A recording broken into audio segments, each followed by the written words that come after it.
Evening, everybody. Matt Geary here for the Geek Cast on this Monday evening. With me tonight, as always, we have my co-host, Peter Ray Allison. Good evening, everyone. And it is our great privilege, our special guest tonight is Dacre Stoker. Well, thank you, gentlemen, for having me with you tonight. My pleasure. So, some of you may recognize the second name. One or two.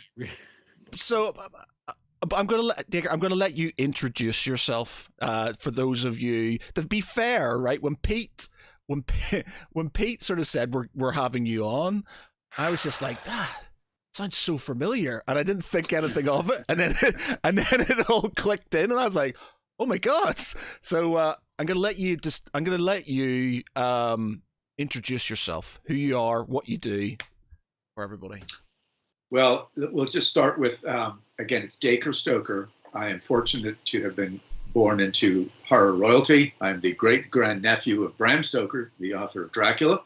I have, for the last 15 years, devoted my life to his research and writing of Dracula, and finding all sorts of things that inspired him, motivated him to write not only Dracula, but his other books as well. In the process, I've been lucky to co-author with some great, talented writers to have produced Dracula the Undead, international bestseller sequel to Dracula, and Dracula, a prequel to Dracula, with J.D. Barker, and more recently, actually involving Matt here, a graphic novel, Dracula the Return. So I'm moving into, with the help of Chris McCauley and something we call the Stokerverse, moving into a wide range of products that are all inspired by Bram Stoker's legacy, things surrounding his life, as I said, things that went into Dracula, things that didn't make it into Dracula, and some of his other novels as well. So that's my short story, gents, to get started tonight. I am probably going to shock a few of our listeners, in admitting I've never read Dracula until a week ago, because it was a story that becomes so ingrained in our culture. We all know it. We all know the story of Dracula because it's such an part of our society, and we've seen like so many like films, and it's been. We all know it. It's one of those things. It's like a cultural touchstone for us. But I finally read it, and it's a fantastic story. It really is a brilliant story that's told through a series of like journal entries, letters, and so on. And I'm kind of kicking myself that I didn't read it sooner. You know, Peter, I'm finding, or have found in the last 15 years of this, many people say the same thing. Even though it's never been out of print, it's been published in over 30 languages all over the world, so on. A lot of people simply know the story organically. They understand, through comics, through, RPGs, through all kinds of things. They know the story, but they don't know Bram Stoker's version of it, or they haven't had the time to sit down, because it is a bit of a tough read. It's still in that 1897 tongue. The sentence structure is a little bit old-fashioned. It is written in this epistolary style, which in a way, and I'd like to hear what you have to say about this, it challenges the reader to think. You're constantly having to think, oh, what's this character saying in this journal? What's this newspaper article saying? What's this diary mean? Because it's designed to make the reader think until about 2/3 of the way through the story, when, of course, one of the central characters, Mina Harker, puts it together for the band of heroes. Hey, we've got a vampire here. This is what Van Helsing is trying to tell us. Now we got to get on with trying to destroy this guy. So it is a story that's been around, but his writing of it has really not been, I guess for lack of a better term, exploited as well as it should be.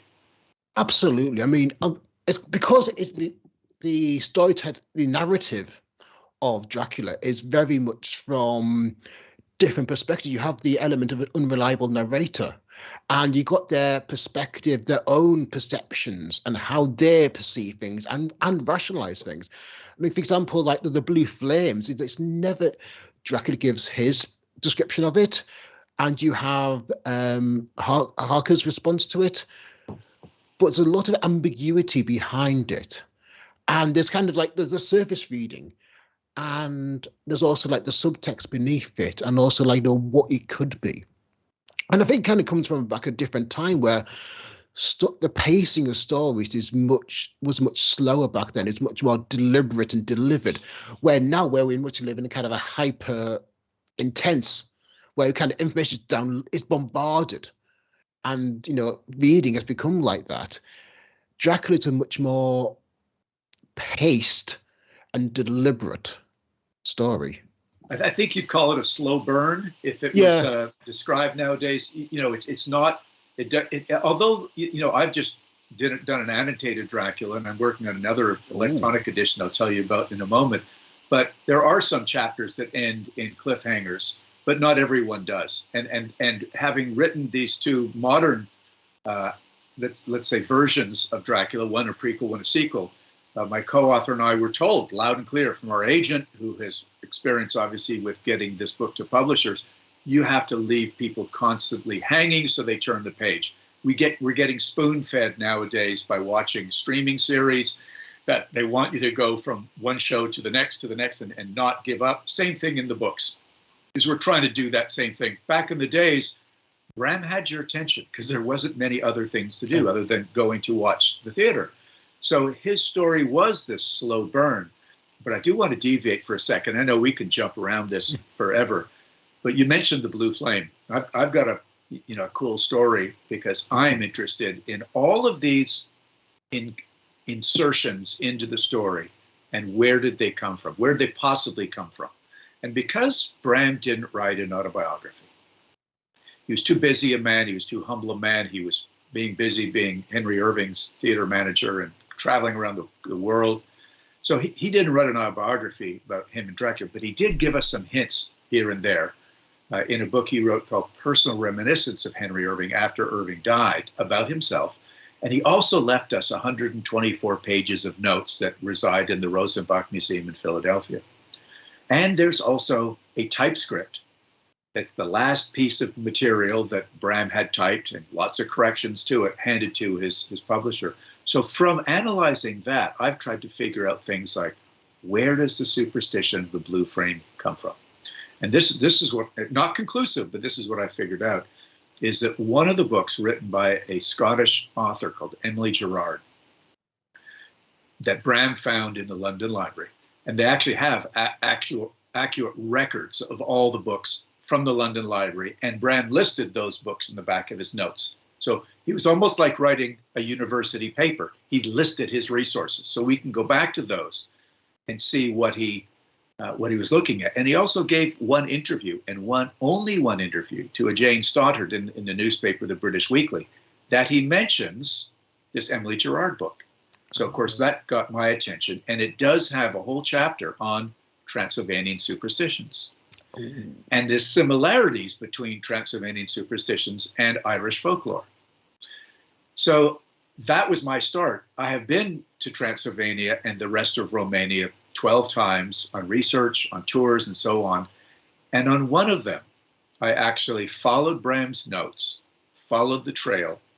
He left coordinates so that the end of the story, and since it's fresh in your mind, what he actually mentions in chapter 27, the 47th parallel, where the gypsies pulling the litter wagon, guarding Count Dracula, meet up with the band of heroes, and they have this massive battle at the foot of the mountain where Castle Dracula is. I've been to that mountain now, Peter, and I've hired a guide. He took the coordinates, he put them into GPS, and my son and I and some of my friends went there. And we actually had a bit of a misadventure, which if we want to get into it, we can. But long story. Yes, misadventure. All about the misadventures. Yeah. I don't mind telling, I'm not embarrassed to say. Well, okay, so then here we go. So hiring this fellow was the right move, but he wasn't really as well versed in the area as he led me to believe. We hiked up through the forest, no trail, through clear-cut areas. That when the clear cuts mean there used to be a forest there until loggers came along. And when they cut the trees, they don't always cut them flat. You've got aggressive-looking spikes on the ground, and it was wet, and it was thick, heavy grass. And every time you came to one of these areas where a tree was, there's usually a hole and then a sharp thing at the bottom. So I mean, we felt like this was Vlad the Impaler country, to be honest, that one false move and one of us is going to have to be evacuated out by a helicopter because we were too far away from any other thing. We got to the top in about 3 hours. And I had seen images because a friend of mine, Hans de Roos, who had been there before, took images of what it looked like. And guys, I'm not kidding. It had this rock face because it was an old volcano of that in the Game of Thrones, you know, where the big snow, the big ice castle is up in the north. Yeah. It had that look. It was really imposing, but very cool. And it was obvious, okay, we'd reached this. But almost at the time we got up there and did sort of our big Rocky salutes, you know, we've made it. The fog rolls in. Oh no. And not only does that, you know, impede our vision and the great scenery, but, you know, we know well enough in Dracula and other stories, especially around the ocean, that the fog is this symbol of the clammy hands of death, those ghostly figures who are searching for a place to rest. And Bram describes that in Whitby. So it was a little eerie, it was a little spooky, but also it was like, oh my God, how are we gonna be able to get down safely? And we also heard in the distance some thunder rolling in. So it was like I had to make a quick decision, and we pulled out our paper map. Luckily we had one, and realized that the best way to go and not go back down the steep hill through these stobs was to go around the cone of the volcano, because our guide had been a high mountain weatherman living in these little shacks that relay information by computers down to television stations and so on. So he knew there was one up there, but we realized it would be longer but safer to go there.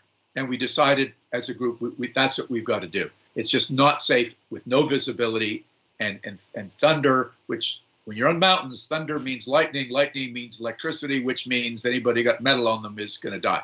So it took us 3 hours to get up. It took us 4 more hours to get to the road, which then we walked along for a mile to find this high, you know, weather station. And when we got there, we were soaked. It was dark. We realized we were lucky to find a building, and out comes this grumpy weatherman that starts tearing a strip out of our guide. Like, what the heck are you doing here? What are you bringing these tourists for? This is ridiculous. You're putting them at risk. And the guide, like, slow down, slow down. And all in Romanian, we were told this later. Listen, we've got some very special people here. They're on the quest to find the fictional Castle Dracula, and we found it, and you're actually on it. Oh, well, come on in. This is wonderful. Come and get warm. And he said, this is your lucky day, because I have a friend coming up probably in the next half an hour with his Jeep to bring me some supplies. And sure enough, we got in, took off our wet clothes, you know, just dried off a bit. And up comes this beat up old Jeep with 2 guys in it. And they have bread, cheese, smoked pork fat, and some meat, like salami meat. And then these big water bottles full of clear liquid. And I know what it was. It wasn't water. It's something called Polinka, which is a plum brandy. Oh, okay. And so when the weatherman and our guide explained to these guys who the guests are, the party began. And this brandy, which I have suffered through before, our guide said, guys, you cannot refuse this. They're going to drive you down. But first, we have to drink and be polite and eat this stuff and drink. But the guide, who has his own car at the bottom, said, I can't drink, you know, because if I ever get caught drinking and driving, you lose your license. And we had one other guy with us who was a recovering alcoholic. He was actually a former Navy SEAL. Right. He said, I can't drink either. I'll just touch it to my lips. And so me, my son, and this other fellow had to keep drinking, and we just got absolutely hammered. But it was the only way to, you know, keep in good graces, but also it was a way to make this horrible smoked pig fat go down. It was just disgusting. But, you know, the bread was okay, the cheese was nice, but so. And this was to get all to on the location of Castle Dracula? Yes. And Matt, it's so Harker-esque. We got thunder and lightning going on outside. This is like you know, Jonathan Harker's first meal with Count Dracula, and he brings them, but I don't eat and I don't drink wine. And here we are having to do this stuff. Amazing. And wow. everything is obviously being translated. And I'm trying to hold up my end while I'm getting, well, I am a little drunk at this point. I'm saying, okay, guys, tell me about the superstitions around here. And I've always wanted to know about the blue flame. And the look on the face of the driver of this car, who's in his sort of 60s, and this other man that he was with in his 70s, this kind of gnarly old guy, changed at that point when he was translated. And I thought, oh gosh, did I say something wrong? Have I gone over, you know, extended my welcome? But no, they engaged on this. And they started telling, and of course, I could see, you know, I get pretty good at looking at people's faces and trying to read what they're getting excited. And he points at the old guy, and he points. It turns out that where we are is the cone of an old volcano. And when it blew a million years ago, it exposed a massive amount of sulfur deposits. Ah. And during Ceausescu's reign of you know, terror and government, communist government in Romania, he exploited the sulfur, which was very profitable, in a massive open pit mine.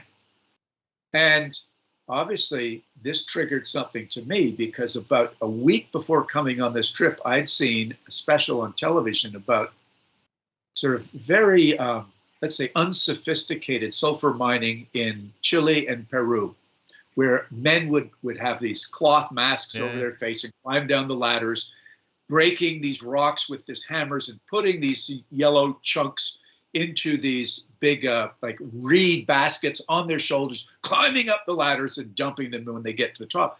No machines or anything, but you would see spontaneous combustion going on with the intense heat on the walls of the volcano that they'd come out of. And guess what? The flame burned blue. So I was trying to ask, is this a possibility? And the guys just said, absolutely.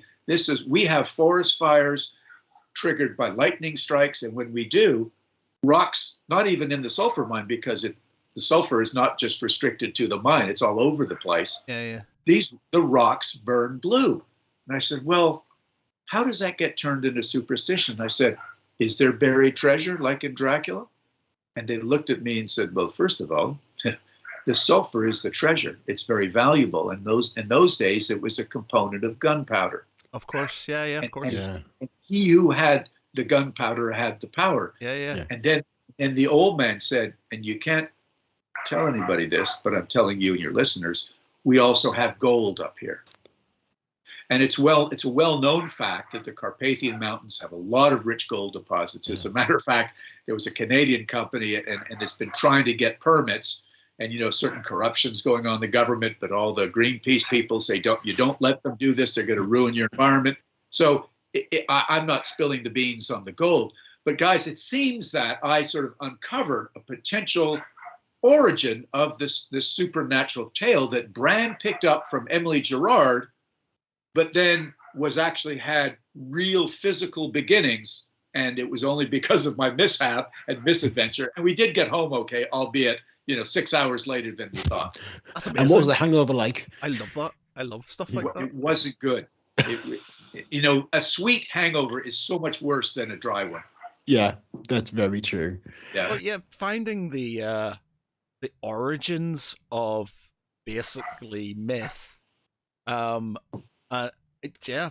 blows my mind. That's amazing. Yeah, and it makes sense. I mean, I'm very much a pragmatist. I'm like a science and technology journalist, so I come from a very kind of rationalist background. I'm an engineer by trade. I studied engineering at university, and I was going to ask you, but what would do that? And what you described, of course, sulfur. It makes perfect sense because it establishes. Yeah, and it's also fitting that Castle Dracula would be on a dormant volcano of immense power. It gets better, Peter. Oh, it gets better. Oh, okay. Carry on. Why Bram Stoker put it on an extinct volcano is because I was able to analyze the one Dracula typescript that exists in the world, the Paul Allen Foundation. Paul Allen, the co-founder of Microsoft, he died a few years ago.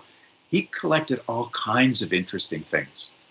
And when J.D. Barker and I basically talked our way into a trip to Seattle to analyze the Dracula typescript, in return for giving one of my lectures to all their employees, we jumped at it.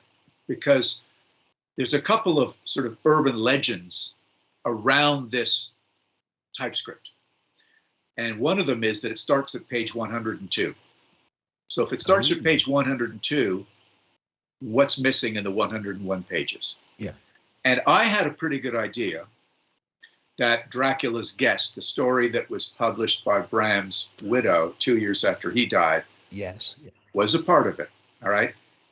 But the only way to notice this, and knowing how Bram was, and if it was still a part of the typescript very late in the process of having it typed and then published, Bram did in fact go through the rest of the manuscript and cross out 4 specific passages that dealt with things that happened in Dracula's Guest that was edited out. So if you've got something throughout the rest of your novel that's referring to what this Jonathan Harker character was doing in Munich on that day, you've got to go take it out because it doesn't make sense. So that's what JD and I needed, because we actually ended up writing our prequel to end where Bram originally planned to start Dracula. Ah, nice. So now that you've read Dracula, if you haven't done it, go read Dracula's Guest. Yeah, I'll tell this to you and all your listeners. A guy that I know very well, and everything Bram Stoker has written and been published is now public domain. bramstoker.org, a free website. Everything you can download, you can read it in text, you can read it in PDF, you can read all his short stories, all his novels. So go there, bramstoker.org, read Dracula's Guest, and you'll realize this is Jonathan Harker. He's on his way to Transylvania. He had to stop in Munich for the night because of train schedules, and he had quite an interesting misadventure. But that's not why I'm telling you this. What I'm telling you is the other cool thing, and I've got theories on, because I've reconstructed the other chapters. What really jumped out is something I'd heard about, but I wanted to verify. Right after the band of heroes has their battle with Dracula just beyond the 47th parallel at the foot of the mountains, and Quincy Morris jumps on the Leiter wagon along with Jonathan Harker, and they rip the top off the crate. And then Quincy Morris stabs the Count with his Bowie knife, and Harker slits the throat of the Count, doesn't decapitate. The Count crumbles into dust and escapes. Is it an escape? Is it death? What is it? And the reason it's ambiguous is that obviously there was no wooden stake involved, was there? Yeah. It was a Bowie knife. And it wasn't totally decapitated with garlic inserted into the body cavity. Like Van Helsing said, this is how we have to kill Lucy. So that's ambiguous. But right after that happened, what was edited out of the typescript is a whole page, and it's all right there, just crossed out, of volcanic eruption. Oh. Further tying into Dracula's. Further tying into why it is important for Bram Stoker to have found a volcano in that area. He did it through good research. Yeah. And he wrote down the coordinates. He didn't name the mountain, but the mountain is Mount Isveril in the Kalamani National Park. And it's right next to the Borgo Pass, just like and that's not a made up name. Yeah. Next to Bukovina. So Bram had to place everything in a real place that we could come back and verify to give doubt if the story is real or not. And by having a volcanic eruption at the end of the story, even though it was edited out, gives us a great sense of realism and validity that his story took place in a real place, real location.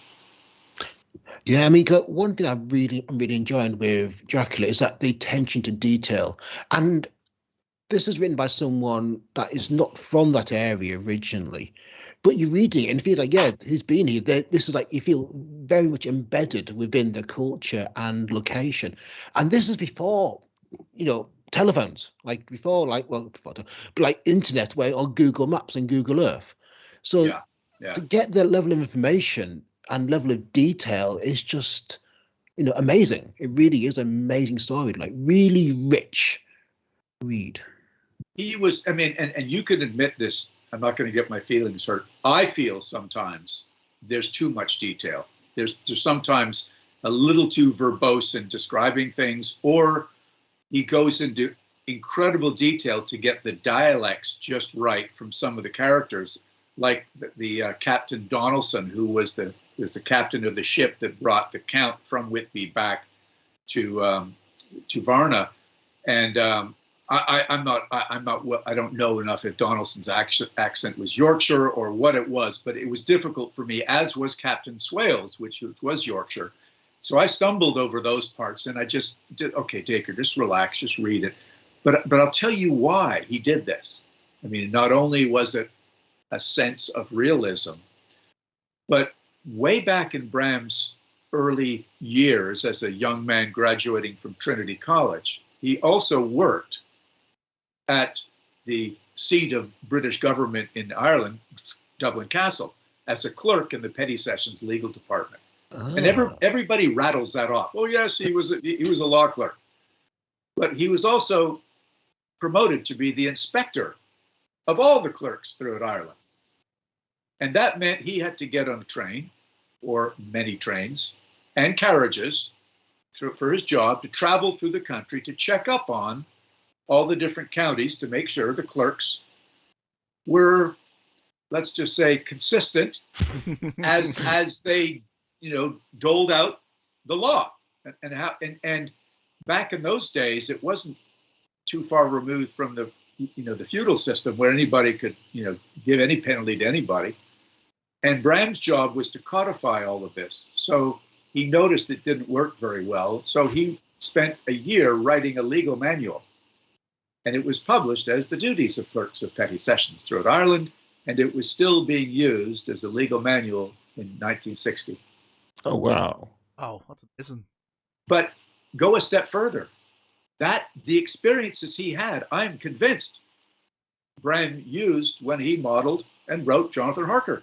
Getting on train, getting on carriage, going into hostile territory, having to bring legal work to be dealt with in people who necessarily don't always want to see you. He had to do the same thing to Count Dracula, because the reason he went was to consummate these land transactions that needed the legal work to make them, finish them up. So I think Bram inserts himself, that legal mind, that detail-oriented mind of Bram's that, covers probably 50% of his brain, is that guy that makes sure all the I's are dotted and T's are crossed. And sometimes it gets a little much, but as Peter, as you said, it gave us tremendous detail about what the people look like, what the carriages look like, what the mountains look like. And I say he was just darn lucky that the 5 or 6 different adventurers that went before him came home and wrote books about it. Charles Bonner, Elizabeth Matricelli, Andrew Cross, the Baedeker Guide. He had all these guides available to him in the London Library, and he listed them, as I said earlier. So he simply read their accounts and he cherry-picked the different things that these people observed and made it sound like he was there, and he did it bloody well. Absolutely. And I think we all our creation, our product, have our own backgrounds. I mean, so Bram's kind of background in legal and also just going out there and traveling. When you're reading like his adventures, like on the train and then the carriages, yeah, it makes sense. It's very much invested in that time, and it really kind of brings it to the fore that you don't get in other stories, really. Yeah, that's true. It makes you, it puts you there, and when I read, I mean, I've read it so many times, but even the first chapter, he said, Harker is like, he's so full of bravado. He's heading off as this young solicitor, and I'm going to go look at the London Library to see, or they call it the British Museum Library, because the London Library didn't exist at the time. But it was, I'm going to go look at a map. I'm going to get all this preparation. It just, this is going to be wonderful. And then obviously things slowly begin to fall apart when he's interrupted by superstitious things and the supernatural. But it was Transylvania, from what I understand, the sort of the civilized world back in 1897 sort of ended at Budapest. Mm-hmm. The Hungarians were very advanced in film and everything else. But beyond that, farther east, it was sort of no man's land, although there was train service and everything else.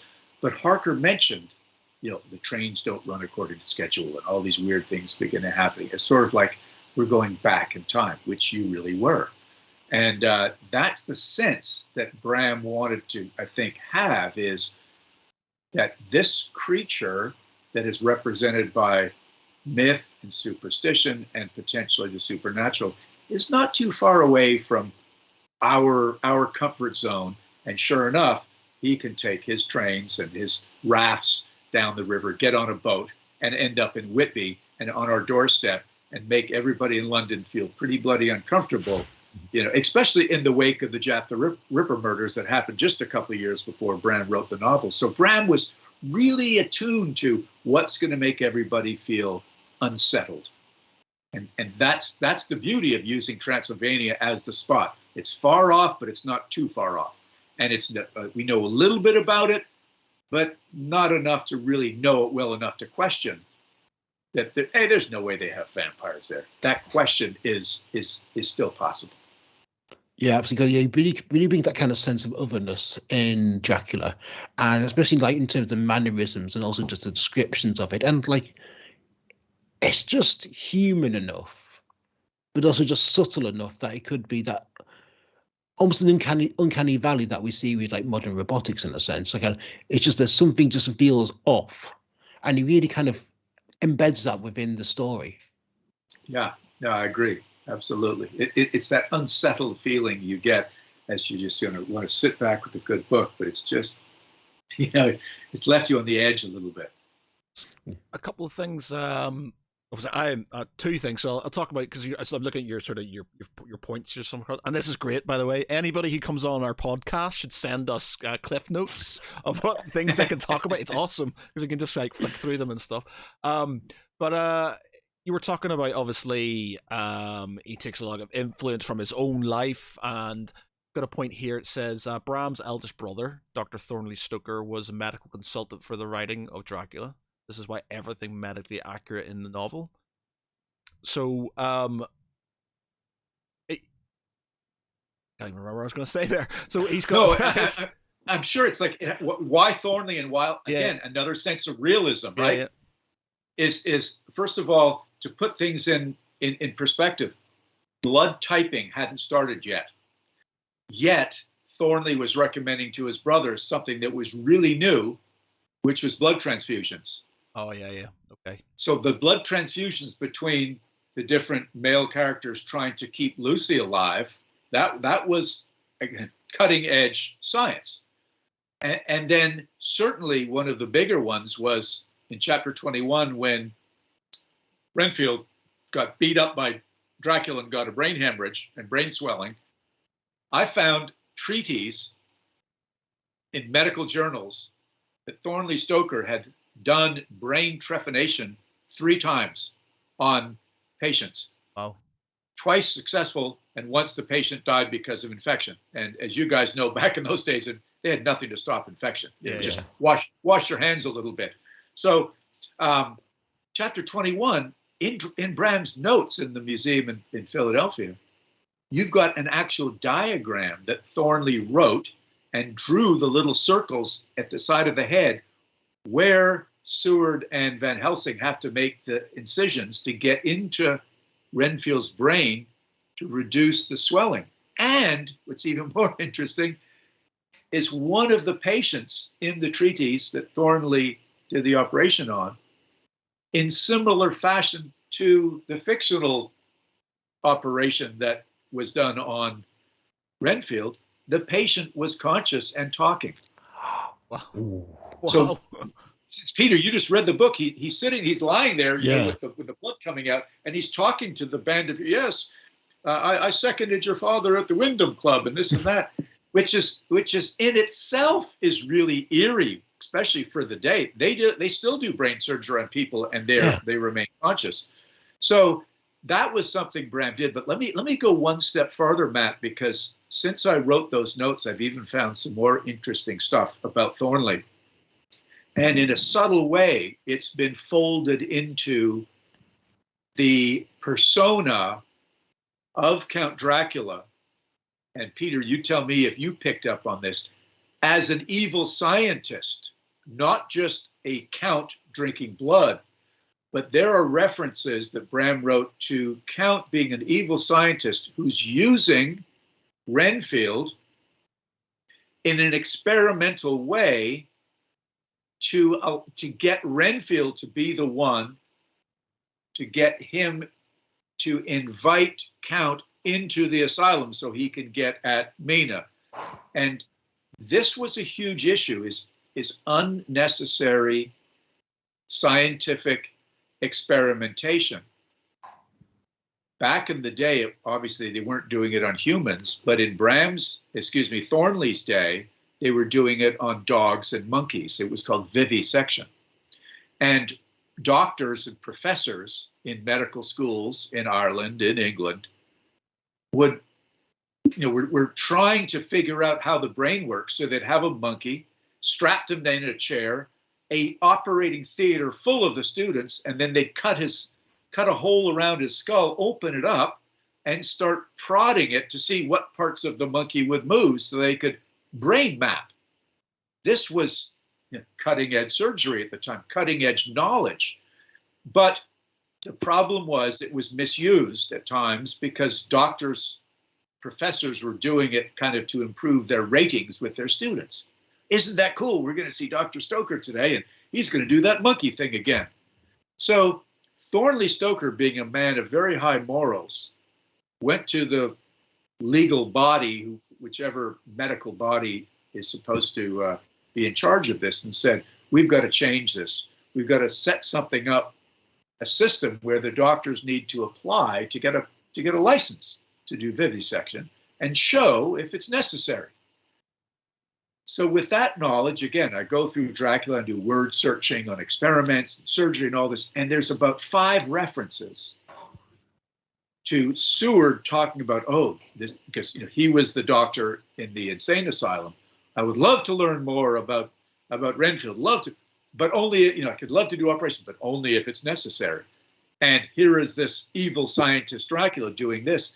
So again, we have, if once you understand Thornley, and he was knighted for being medical contributions and very close to Bram, his hand in writing Dracula is quite heavy when you consider how Bram respected his brother and how he wanted to write the story again so that the issues of the time, not just reverse colonization and women's rights and modern women, but the medical side was very up to date and very appropriate.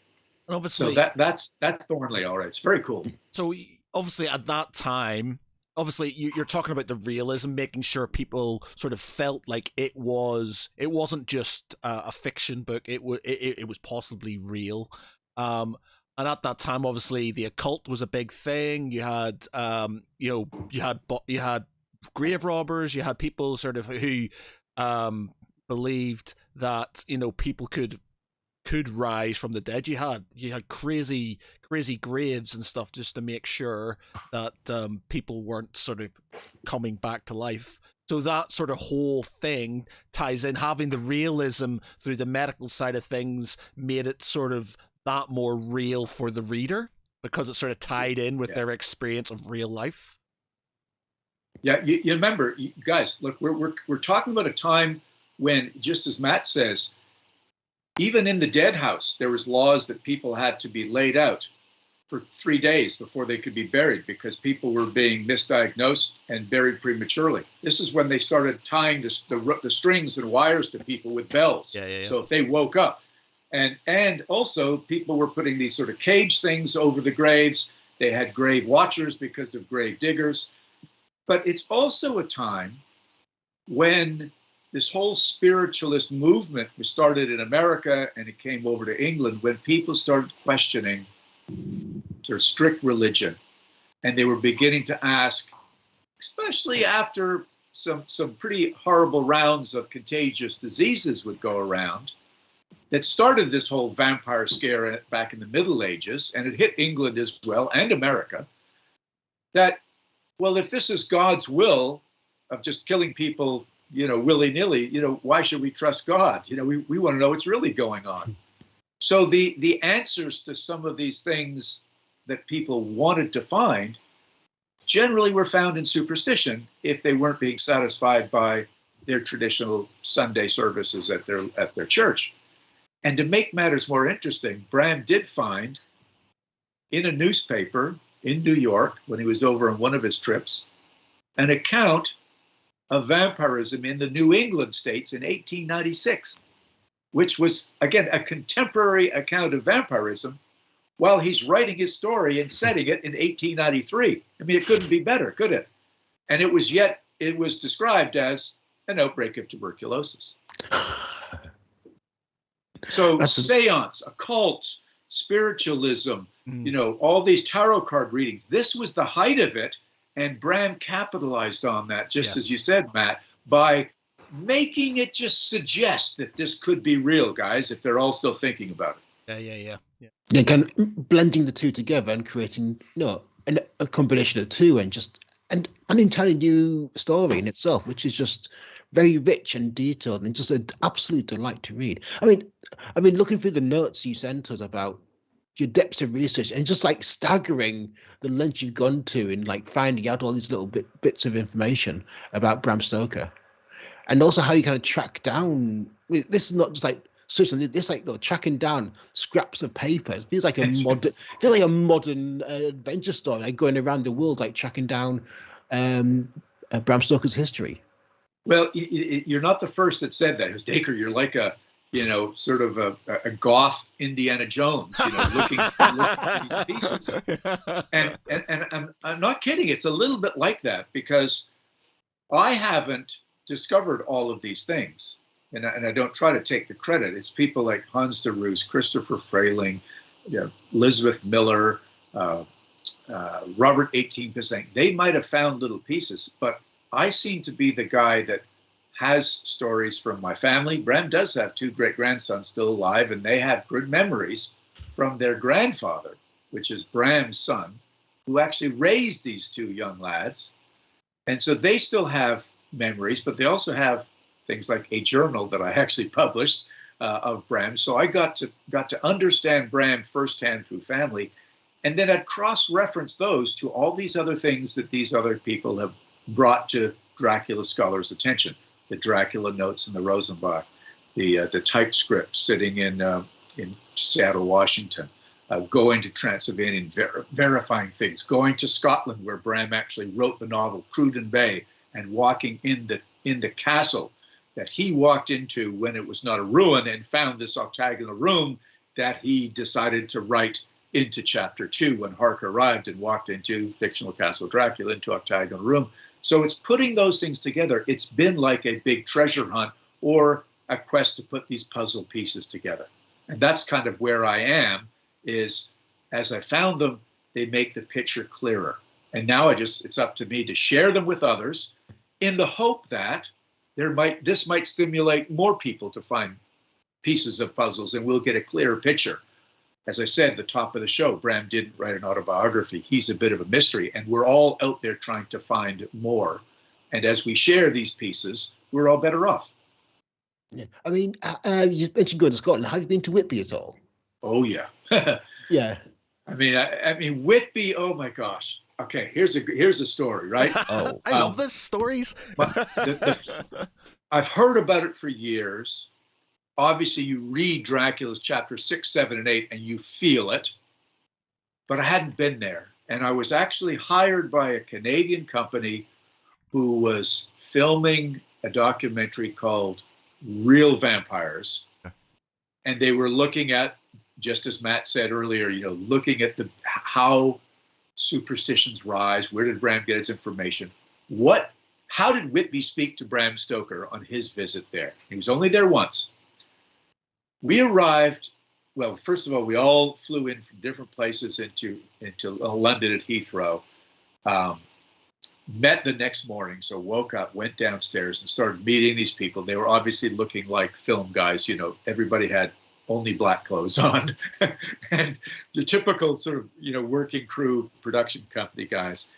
And we all figured who each other were. And then we loaded into a panel van and headed into London to pick up all these rental pieces of equipment. That's what guys do when they make documentaries. They rent the stuff and then we drive 6 hours to Whitby. And we arrive late at night, and I said, guys, it's been so long. And we were staying at a bed and breakfast quite close to the center of town, so it wasn't far to walk down the hill, cross the swing bridge. I said, I've just got to go up to. I want to take you to the Duke of York pub at the foot of the 199 steps, and let's just have a little sandwich and a pint, and that'll be a great end to the day. Well, it was one of those days in February where the fog had rolled in. Everything was slick. You know, a town like that with cobblestone streets and not a lot of unnatural light. You had street lights, but with the fog, it was aglow. It was wonderful. I mean, I just felt like somebody was going to jump out and kill you everywhere you go. We got to the base of the 199 steps, and there was a yellow sign, you know, police line, do not cross. And there was a policeman down there with a radio. And it just happened that I had been able to call a friend of mine who, funnily enough, his name is John Stoker, no relative, but he was the head of the Whitby newspaper. And he was going to meet us for a drink, and he was going to show us around town the next day and filming locations. And of course, these newspaper guys, they have scanners, they know what's going on. And he said, oh, Dacre, it's really sad. And I go, and he said, they've closed the steps. I said, oh, because they're slippery? He goes, no, they just had somebody commit suicide. Somebody jumped over the cliff. Ooh. Which apparently happens from time to time. You know, it's you know what that's like. It's right that the graveyard is right at the edge. Somebody, you know, had enough and did themselves in. And immediately the whole group was like this somber feeling, like, oh my God, this is reality after all. Because I'd been talking on the van ride that Bram Stoker discovered something very strange in Whitby. Because it's a sailing and a shipping town, the graveyard is full of headstones with names on them of people who are not in the grave. So they had died in Greenland, they had died in Finland, they died somewhere, whaling or something else.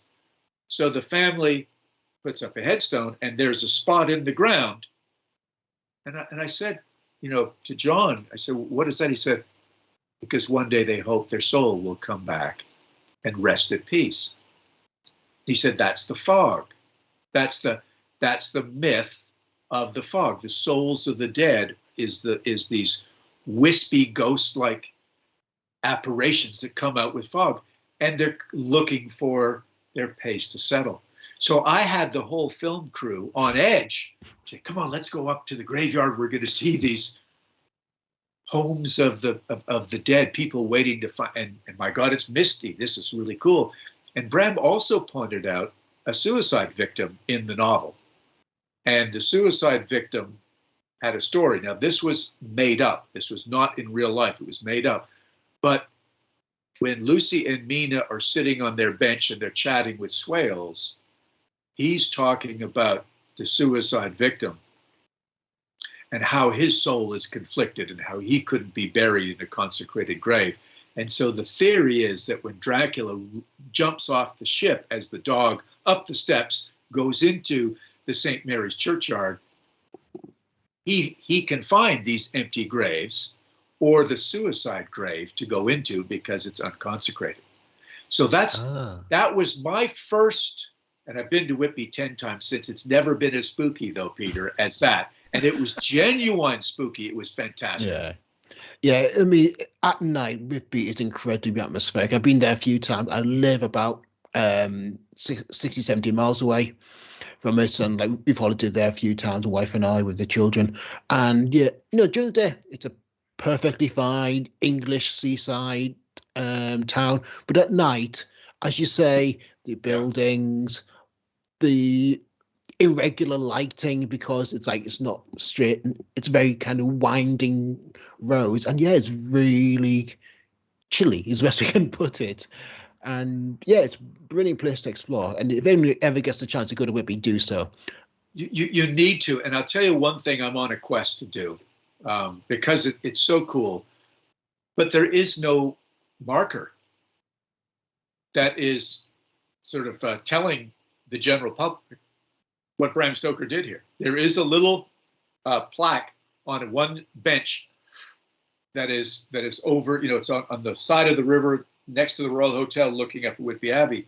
But I've done this in Cruden Bay, so I put my money where my mouth is. I want to, and I'll pay for it, I just need the permission to have a plaque of some sort, and they've got them near the whale bones, for Captain Cook, that say, yes, Bram Stoker was here in this year.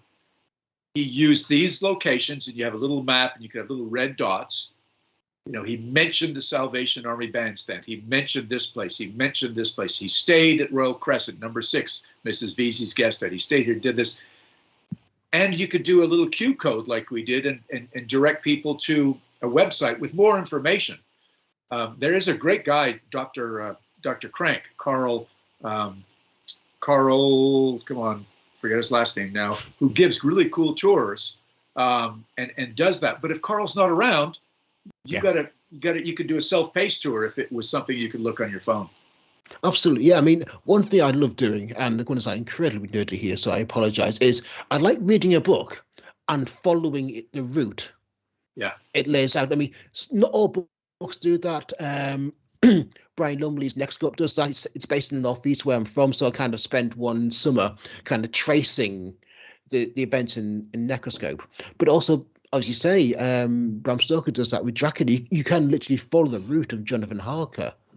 There's sufficient information there that you can read, and also I enjoyed just walking around Whitby and and kind of connecting the dots. Yeah, I'll tell you one other thing he did, which was a tendency that has now proven itself out in a couple of places. He got to Whitby a week before his wife and son did, and that's he didn't have many holidays, but he would usually have a month off in the summer when the Lyceum was shut down. And he would get there and he would wander the streets to sort of soak in the atmosphere. But he was also the kind of guy that would go and chat up people in the Coast Guard, in the rescue crew, the rocket crew, bartenders, these kind of guys. Because back in the day, they didn't have Google to go and look for good story ideas, right? They didn't have the evening news. They'd have the odd newspaper. But the guys that had the best stories that Bram could capitalize on in his writing was the Coast Guard and the rescue crew. And he found a guy called William Pethernick from Devon, who was posted in Whitby in the Coast Guard. And Pethernick, I don't know how Bram got him to do it, but pulled a page out of the booklet called the Details of Wrecks at Whitby. Oh. And he pulled a page out, and it's in Bram's notes, and it's not Bram's handwriting. It's definitely not Bram's. And it detailed a series of wrecks of ships in 1893. And sure enough, one of them was a Russian schooner from Varna named the Dmitri, carrying a cargo of silver sand. Bram simply took that, changed it to the Demeter, did his research in the library in Whitby, found and conferred with Pethernick about storm patterns. Where does the wind come from? What happens to, ships that do this? Where's as Peter, as the rock reef off of Whitby is very treacherous, and they've got searchlights. So again, Bram was searching for realism, but something that was sort of hyper real, that would be able to be the type of storm that a supernatural creature could control.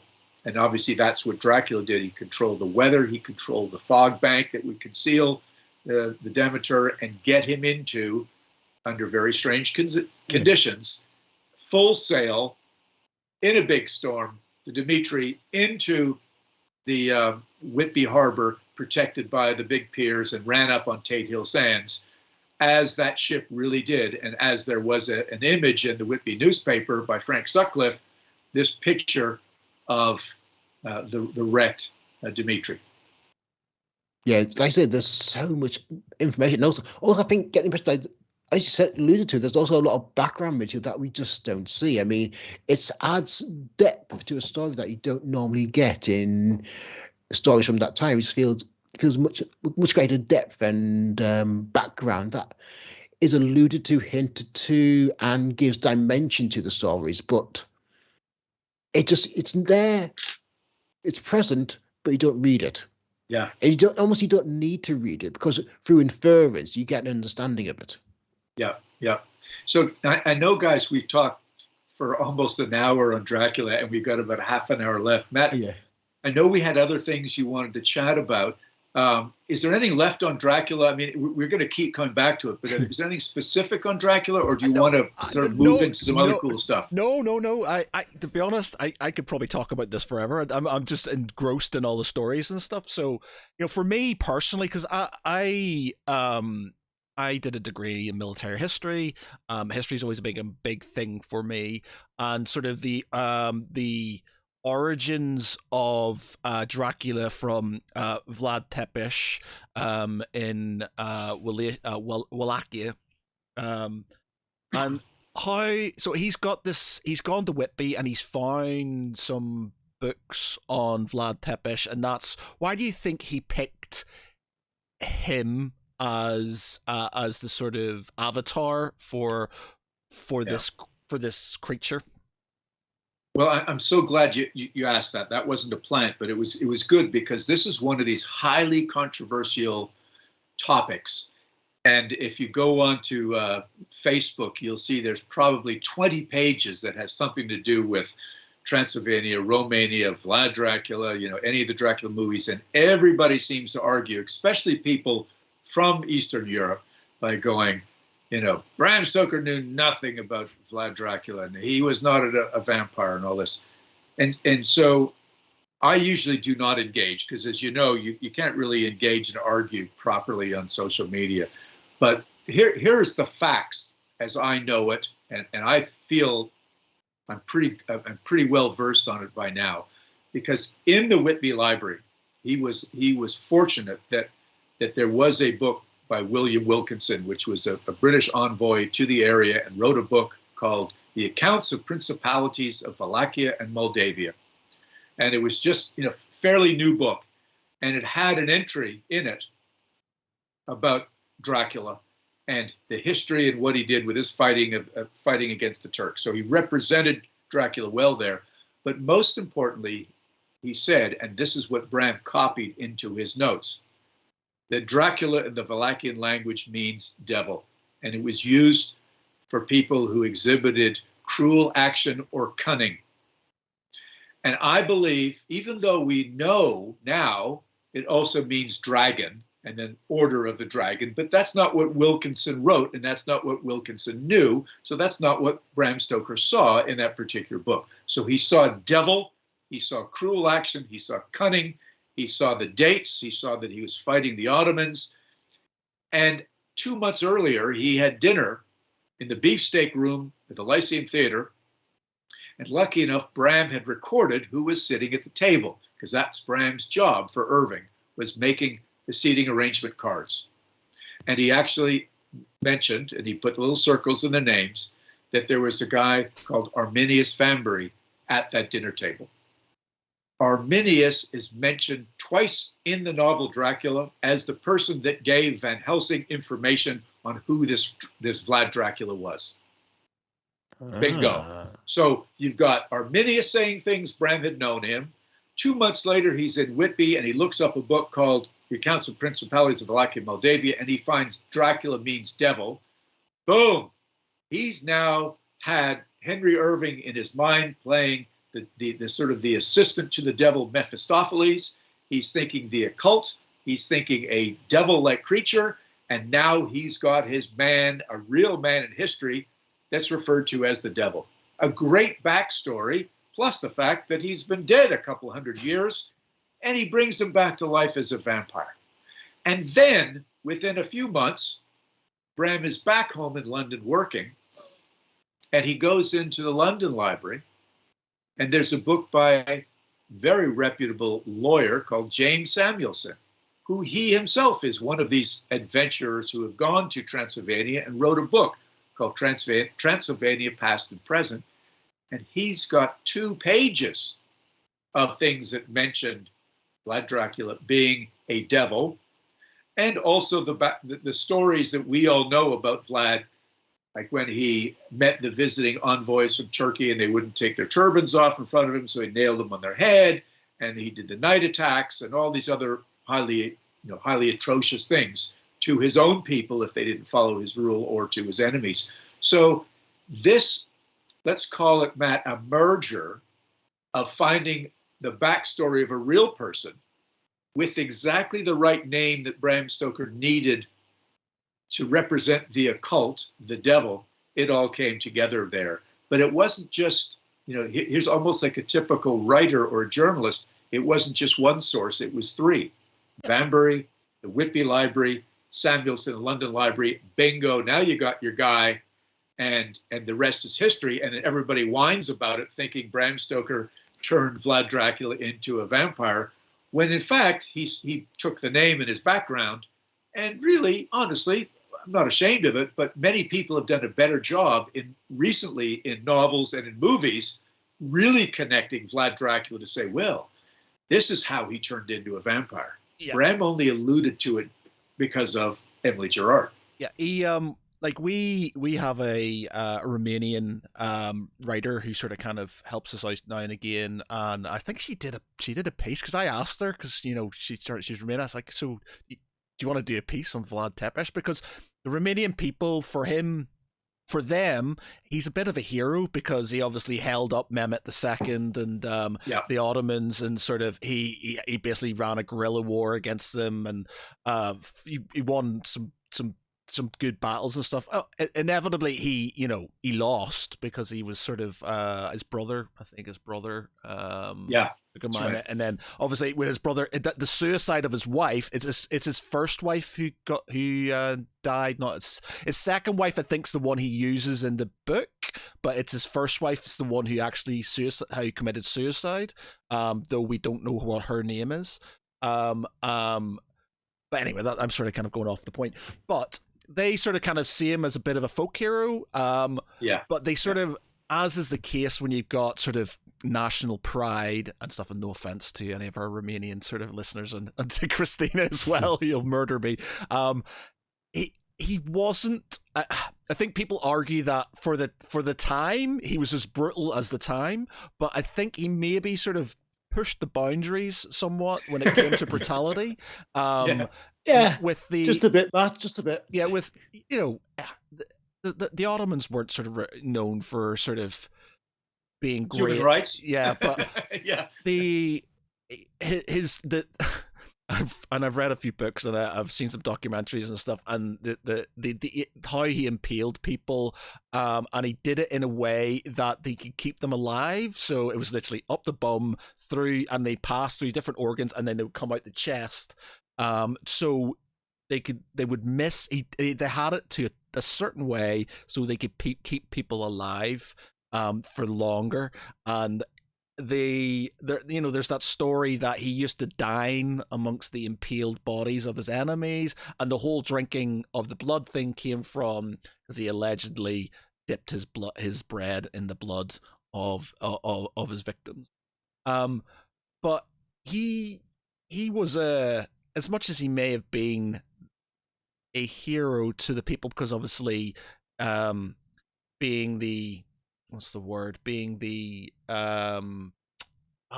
a servant, defender the realm. Yeah, well, he sort of, because they were a vassal. Wallachia was a vassal of the Ottoman Empire, and they were sort of kind of trying to sort of Hungary. It was basically Hungary, the Ottomans, and Wallachia, Moldavia, just sort of kind of in between. And he was basically sort of a part of the.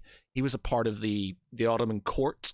Him and his brother were hostages of the Ottomans, I think. Hostages of the Ottomans. As young boys, yeah. As young boys. Now, allegedly, he was probably sexually abused by his captors, or sort of, like, as much as he was a part of the court, he was probably sexually abused, and the whole impaling thing has sort of potentially stemmed from that abuse.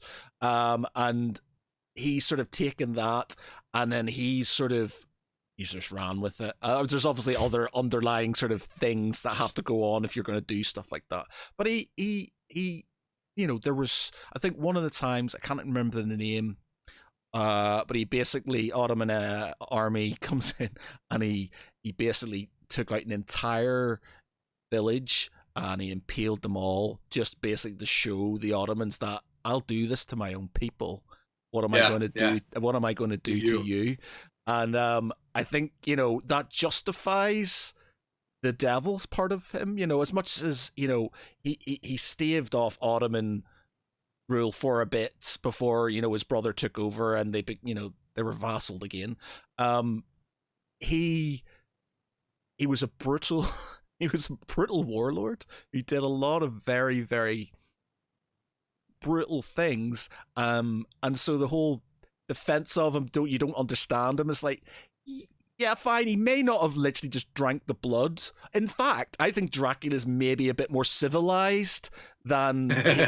He's probably a bit more civilized, a bit more romantic than probably Vlad Tepes was. Again, Christina's probably going to murder me for this, but from my understanding of history, and, he was a... he wasn't a man of his time. He was a man of his time plus 10. He was, I understand where the link comes from and how they've tied it in, because he did a lot of fucked up stuff. It's mad. Like, watch, and there's it's not the most historically accurate thing, but there's a series on Netflix called The Ottomans, and it's about Mehmet II and his conquest of Constantinople. And then obviously there's the second one, which ties in with Vlad Tepes and his sort of it doesn't take in to some of the more the stuff it shows him as being brutal. It shows him as being brutal, but it doesn't sort of, I don't think, it sort of makes out like him and Mehmet were best mates when they were sort of kind of kids and stuff, and that, there was no sexual abuse and there was no all this other stuff, and it just sort of says he just wanted to run the lake as the voivod. Is it voivod? I think that's what they call the sort of voivod, voivod, it sort of glosses over things slightly, but it's quite an interesting watch. It's quite, dramatically, it's quite good. But anyway, that's sort of aside the points. But it's just like you can see where he's stitched. You're saying he wants reality. He's done research on this person. He's done research on all parts suitable. Of it. And he is definitely certain. And because he's Eastern, and it's a very sort of like, it's an unknown area, and there's a lot of mythology behind this, and there's a lot of sort of, this sort of dark place where people like this exist, sort of kind of will titillate the sort of kind of Victorian the Victorian era. It's the ages of civilization, so it's that's it. And so I see the sort of where it's tied in, but I understand why there's a lot of, because it's the same with every one man's terrorist is another man's freedom fighter, and it's just sort of like you get that sort of thing, that especially when it comes to nationalism, which sort of can be slightly blinkered when it comes to the sort of black and white nature of history. It sort of, you can see why you get people who get very sort of tetchy about it, because they're like, well, no, because he's a hero and stuff, like, yeah, but he was a bit of a shitbag, wasn't he? Sort of, it's sort of like, it's like William Wallace in Scotland and stuff. There's like freedom. It's like, yeah, but not not sort of the guy who's sort of portrayed in the film, to be fair, but it's just it's good to think of him that way. I mean, one thing I wanted to ask you, Dacre, was what drew you to first kind of researching Bram Stoker and like investing so much of your time and traveling so much to kind of look into your ancestor?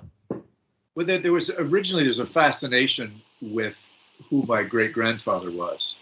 Bram's youngest brother had a son, and that son was my great-grandfather, and trying to understand, because obviously I never met him, never met my grandfather, and it was trying to understand who he was, and then, it sort of stemmed from there. Bram was one of 7 kids, and only 3 had offspring, Bram and one other, Tom. Tom's line died out. Bram's line has not died out, luckily, but the name Stoker has in that one. And then the youngest brother, George, my great-grandfather had a son, Thomas, and he came to Canada, and that's how we started. It was just trying to understand him. And then I had this uncle in Montreal where I was born and raised, and he was the eldest of my father's brothers, and all my dad died, and his other brother died. Patrick was like, Dacre, you seem to be the only one that really is interested in this. Why don't you come up? I was living in South Carolina at the time. My wife and I flew up and went to visit him. He said, I want to tell you a lot of interesting things. And then he let on to us that he was diagnosed with a congestive heart failure and he had a year or 2 to live. He says, I want to make sure that somebody else in the family knows, the things that I know. Make sure you bring your computer and a scanner and so on. So I brought a laptop with a small scanner, and he let us loose in his storage facility. And I couldn't believe what he had, which is, trunks of things, being the eldest, things that were sent from other family members that didn't have siblings, that Uncle Patrick became the repository. So I found all kinds of cool letters, between, Ellen Terry and Bram and George and Hall Caine, these other writers, and, famous people that were connected to the family. And I just, got well versed. And I read the book, I think, that both of you guys were referring to, or at least Matt was, about the blood drinking by McNally and Florescu, who were the guys that first pointed out about this German poem by Michael Beheim, saying it was describing Vlad as a bloodthirsty guy, but also blood drinker, because he took his bread and dipped it in the bowl of the blood of his enemies that were streaming down these impaled bodies all around him. And I read that, and I thought, this is pretty cool. What did Bram know? And just, one thing became another. And that was a base of knowledge when I was in university, but it wasn't until, about 20 years ago when Ian Holt contacted me and he said, look, I've got a screenplay. I'd like to turn it into a book. It hasn't gone anywhere. And it was essentially a continuation of the 92 Coppola film, really is what it was. And he just loved that film, and it just, it's great, but nobody wants it. It wasn't a great screenplay, but we had an editor, we turned it into a story, and he wanted to have he wanted Bram Stoker in the novel. And so he came to a Stoker and said, what do you know about Bram? And I said, well, look, I don't know that much right now. I'd be interested. I've got another year contract in my teaching job. Give me a year to get up to speed. Are you in any rush? No. And I did. And so when that teaching job was over and I said, I'm ready to try something, I had a part-time job waiting, which gave me time to really delve into. And that's when I started going to these conferences, into these museums, and starting, as Peter, as you said, going around and looking for stuff. Some things you can get right at your desk from Google search engines. Other times you've got to go and actually see, because not everything is digitized, and it still is not. But that was the impetus, was potentially putting my name on a book and wanting to represent myself and my family properly to give a proper account of Bram Stoker and what he was and who he was. So what were you what did you teach before you started this off? I taught physical education and science. Okay. So in the classroom and also in the gymnasium and outdoors. Because also you were also an Olympic athlete as well, weren't you? I did. What really got me into this field was I was fairly successful in the sport of modern pentathlon for Canada. I qualified and participated in world championships. I qualified for the Olympic Games in 1980, but of course those were boycotted because they were in Moscow. Right. So not many Westerners went. And then I got my first job as a teacher, so I realized I couldn't train enough, and I decided to morph into becoming a coach. I coached the Canadian ladies team for 4 World Championships, and then I got the job to coach the men's team at the Olympics in 1988. So I had a nice 12-year run personally, and then as a coach, and I saw a lot of great people and places, and high intensity stuff. But I've sort of now taken all that energy and thrown it into Bram Stoker and Dracula studies. That's a big swing, isn't it? That's Yeah. a big swing. Well, it is, but when you really think about this for a second, the sort of determination, the background research, the sticking with stuff, not worrying what people say about you, there's a lot of parallels to training for sport and toiling in the background, early morning in the pool or running or this or that, to doing similar research without the spotlight on you, and writing things and getting it turned down, and editors throwing it back at you and say, fix it. Or when you get your first book comes out and, not all the reviews are wonderful. So it gives you a thick skin in sport, and you certainly need that in the world when you're delving into something like Bram Stoker in literature and popular culture, because a lot of people have very strong opinions. And for me to walk in, I'm not going to come in and say, I am Dacre Stoker, you have to believe everything I say. That's got to happen because I've got to build my reputation, and I've got to prove things slowly with stories and articles and books and lectures, and build up credibility until you're looked at as an athlete would, as somebody, a force to reckon with. So there are similarities. Yeah. True. Very true. Yeah. I mean, you've gone from competing, coaching, teaching, and researching, and there's you can see the progression there. Like the skills are interchangeable from one to the other, and it makes a lot of sense. I mean, what have you been meaning to ask is, what was Bram Stoker like as a person? Now that we could, that's the big question. And that's what, as a teacher and a coach, my mindset, and I was wired from the beginning to want to answer that question, Peter. What was he like? We know what he did. We know what he wrote.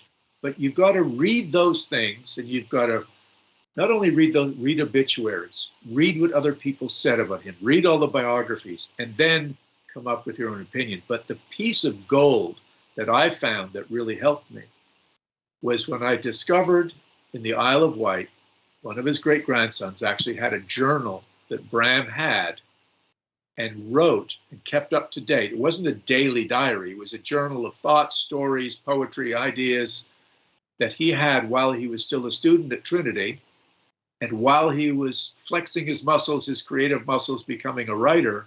And then when he first started working in Dublin Castle, and then, so it was an 11-year period that this journal was kept. Oh, wow.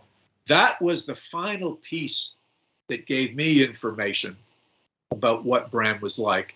And then every time I found something, like a letter that's on an online auction, sometimes I buy them if I can afford them. Sometimes I just screenshot and read them and try to figure out things.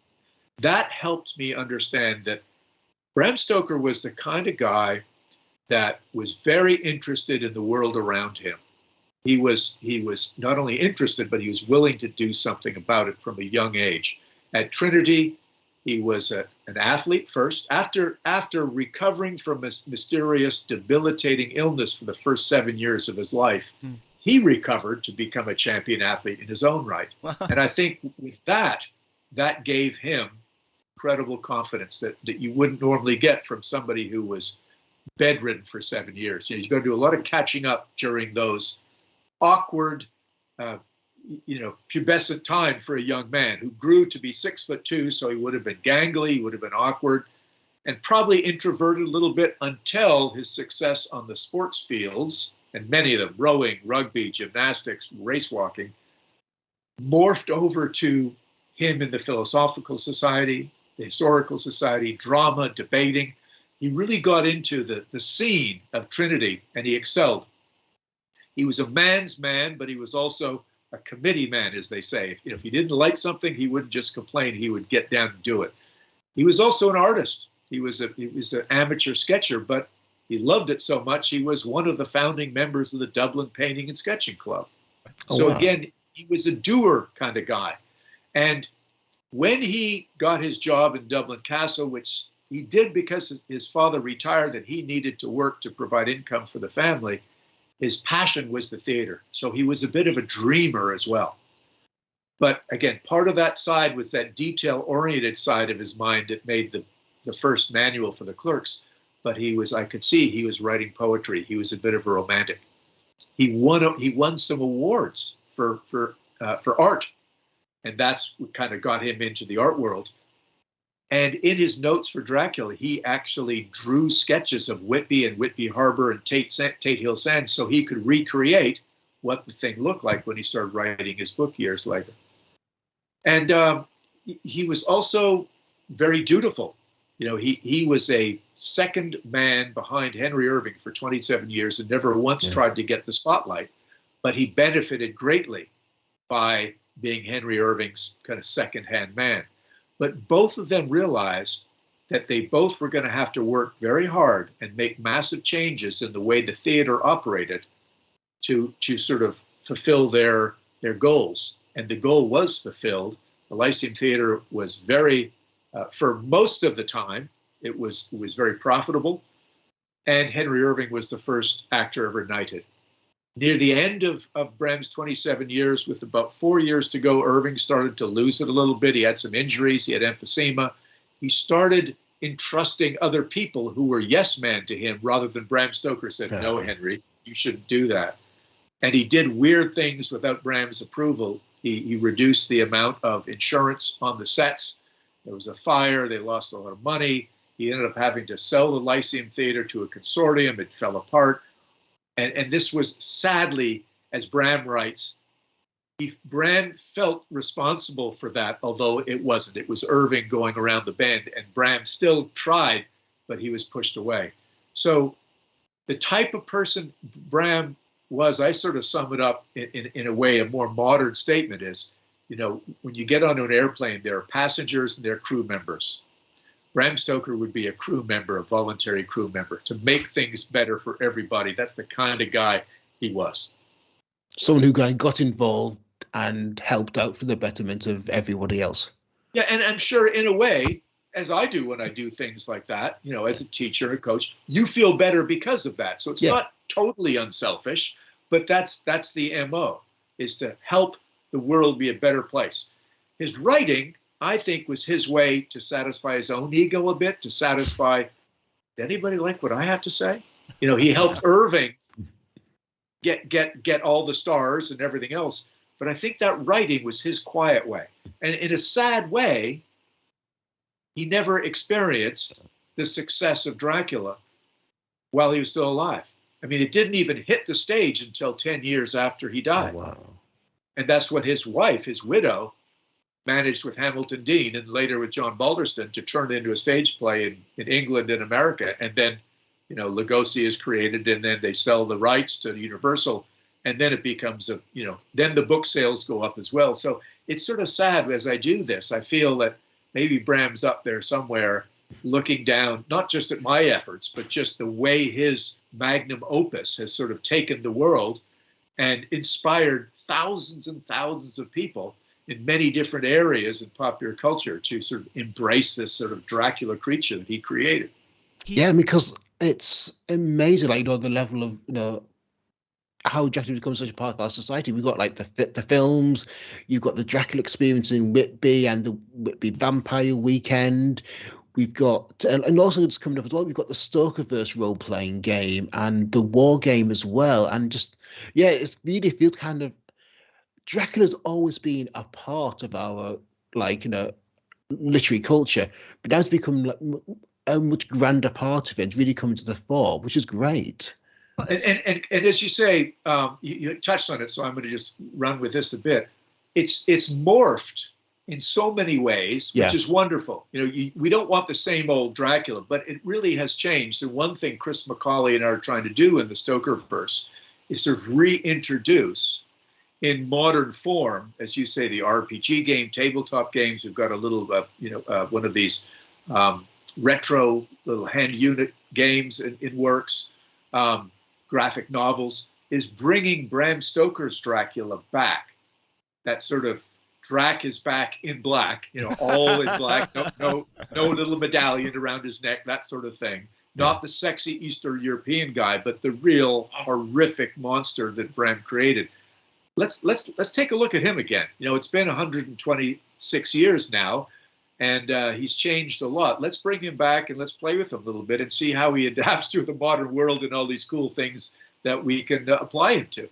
So that sort of ties in the segue into the sort of kind of the RPG world. You said before we started that you're not a war gamer, you're not into sort of you've not done this thing. So when somebody came to you and went, so we're going to do an RPG, we're going to do it, about Dracula and the Stokerverse, was it something you were aware of? Or did you know what Dungeons and Dragons were? Did you know what RPGs were? Yeah, like I go to a lot of fan conventions, and I'm in sort of the author's alley or the artist alley area. But my God, I walk past where all the gamers are, and I see these guys up all night long in these rooms playing these incredible games. They're either on consoles or they're doing board games, they're doing D&D. I get it. I just, I've never embraced it enough to do it because I've been, too active in other areas. And I also realized, my God, there's a lot of time involved. So I did have to say, okay, guys, just, what would you really want? And luckily, Chris McCauley understands these things. And so he said, Dacre, they need a story, something that is that they can use in this game that is not, exactly in the book, but something that we could use from the book. For instance, in Dracula, there's no explanation of how Jonathan Harker really escapes from the castle, is there, Peter? No. Right? There's no sort of great description of what happens to Mina Harker, how she gets to find Jonathan in Budapest when he's in the convent. So there are things left out, especially the edited ending, as I said earlier. So it's like, well, let's utilize and exploit some of those. Let's tell that story in the same vein that Bram did, with the same characters and the same characterization, and give that to the guys making the RPG and let them run with that. And then having the notes at my disposal, we could also create and bring back to life characters that Bram was thinking of. For instance, Detective Cotford. That's one that Ian Holt and I use. Bram actually planned to have a detective in the story. And being a legal guy, legal of course, it would make sense, but he decided not to. So of course I brought Detective Cotford back. And then he also was thinking of a psychic research agent, Alfred Singleton, because back in the day, there's all this the whole psychic thing. Yeah. So what I've done is gone through the notes and extracted these characters that were in Bram's world, and Chris and I have brought them back to life and say, okay, let's put them in Nightfall's RPG. Let's put them in this, and they can connect. Maybe they can help Jonathan get out of the castle and get him back, and maybe they can help Mina go here. So we certainly take advantage of Dracula as a framework, and we go in certain different directions. And we're fairly true to the Dracula that Bram has created, but we take liberties and introduce new concepts, new things. So it's just not people want to say, oh, that's just a rehash of the Dracula novel. Yeah, so basically taking Dracula as a foundation and expanded upon it, looked at what the grey areas, what hasn't been expanded upon, and just extrapolated from what was already there. Yeah, and look, we're not the first ones. I'm thrilled to death. You guys are probably aware that we're about to see fairly soon a film or a series on the Voyage of the Demeter. Yes, that's a piece of the novel that didn't get edited out, just never got written. To me, that's brilliant, because there was obviously a period of time, like the BBC did this, the Netflix co-production. That was a really cool episode on the Demeter, and I'm looking forward to that. So there's lots of openings in Dracula that can be better exploited by creative people like myself, Macaulay, and others that can keep him alive. Absolutely. Well, so it doesn't take 90 minutes, and we're coming up to the end of that. Where do we go from here? Where do you go from here? What have you got planned for next? Well, here's something that's very cool, and I'm hoping it's going to be launched in Whitby. I'm actually, every day now, we're chatting with the folks Of course, the anniversary World Dracula Day is May 26th. The anniversary of Dracula's published. It'll be 126 this year. I'm working on an NFT Dracula. All right, okay. Which will be an electronic version of Dracula with over 100 video commentary, almost exactly as I'm chatting with you guys. So as you read this electronic Dracula, you will click on things that have me pop in and say, you realize there was an edited ending, why this happened. And this. So there's 100 of those. We've also made an arrangement with the Lyceum, with the Rosenbach Museum, who are allowing us to use images of the Dracula notes that sort of connect the dots or pieces of the puzzle to kind of bring it all together. And that's being done by Book Vaults, which is a UK publisher. And that's going to drop May 26th. So that I'm fast and furiously working on that. And I'm also working with a documentary filmmaker in Dublin. I can't say much more, but it is a documentary about Bram Stoker and his research and writing of Dracula. And I'm finishing off now with a co-author, Dr. Leverett Butts, the story of Bram Stoker writing Dracula while he's on holiday in Cruden Bay, Scotland. One of the summers he's there, and all the strange and interesting things, both fact and fictional, just like Bram does, blurring the edges of fact and fiction, to give the readers sort of what I call Bram Stoker's descent into madness, while he almost loses it because he puts so much into the writing and research of this book that, as you said at the top of the show, Matt, could very well be real. And if it is, what is it like for Bram to try to explain that and write it while keeping him and his family safe? That's a powerful story. Well, yeah. I feel like I've just found myself just sitting there listening. I'm meant to be sort of asking loads of questions, but I'm just like going, I sort of kind of was zoning out because I was just like, there's so many good stories here. I feel like we could carry on for a very long time, but we don't want to take up too much of your time. Obviously you've got Sci-Fi Weekender coming up, so people in the UK you're there might actually could meet you. Is there have you got anything sort of being released currently that you need to talk about? Well, the latest one, you guys know a little something about this, don't you? Oh, yeah. Dracula the Undead are first in the series of graphic novels from Scratch Comics that, tells the story of Dracula Returns. And as I said early in the show, he didn't get stabbed by a stake.